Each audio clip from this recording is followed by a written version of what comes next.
Salam əziz izləyicilər.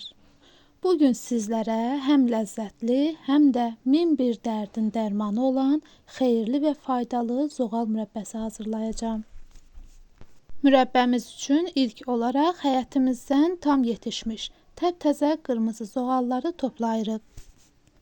Zoğalları yığdıqdan sonra saplaqlarını qopardıb təmizləyirik.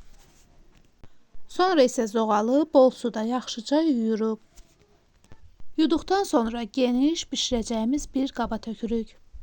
İndi isə keçirik şəkər tozuna. Zoğal neçə kiloqramdırsa, o qədər də şəkər tozu əlavə edirəm.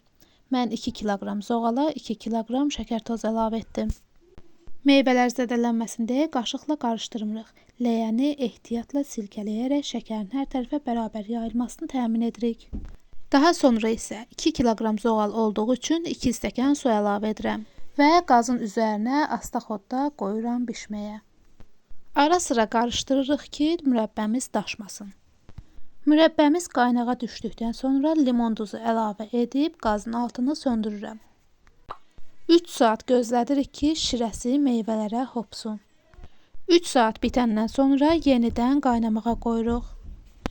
Üzərinə köpük çıxdıqca ehmalca götürürük.